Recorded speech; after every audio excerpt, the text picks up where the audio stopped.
Of the two heads of state, China and Indonesia have opened a new chapter of jointly building a community with a shared future. During World War II, Chinese people living in Indonesia donated money and supplies. Many of them returned to China to join the resistance and became heroes.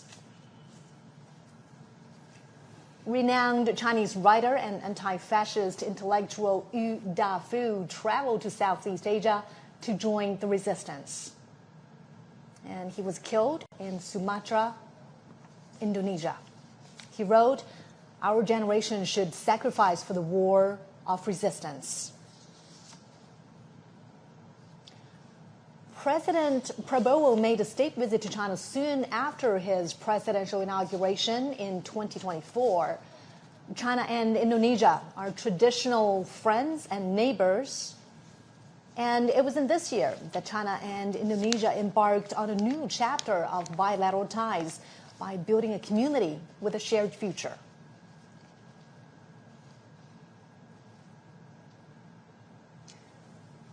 International dignitaries are continuing to arrive at Tiananmen Gate, just north of the Tiananmen rostrum in the heart of the Chinese capital. There, a red carpet has been rolled out in honor of the visiting dignitaries.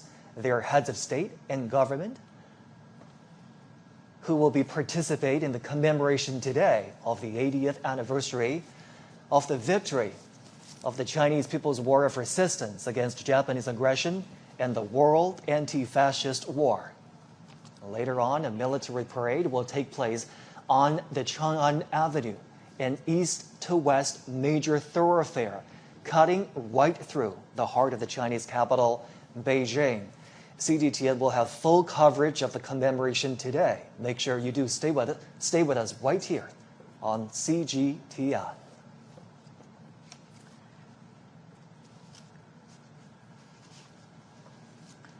We've been tracking the arrival of international dignitaries right here on CGTN for you. They're now arriving at the Tiananmen Gate, just north of the Tiananmen rostrum. A red carpet has been rolled out for them. That's right. And the Tiananmen Gate is where this reception is taking place. Now we're seeing another limousine.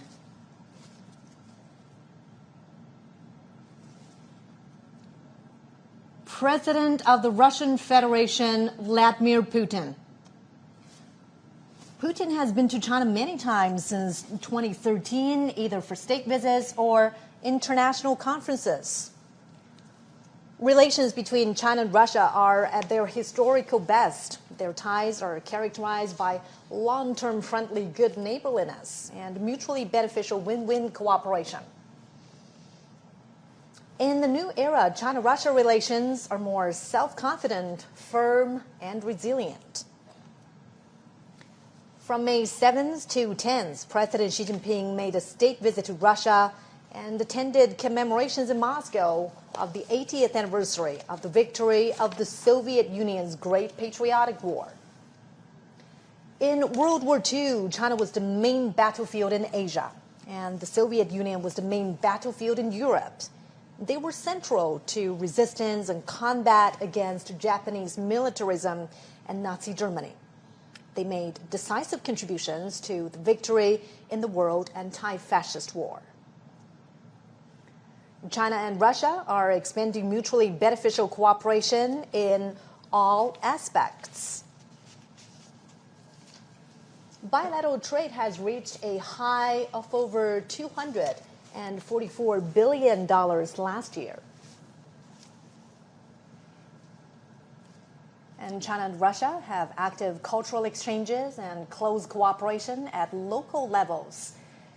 They have 168 pairs of sister provinces and cities, and there are also dozens of provincial-level economic partnerships.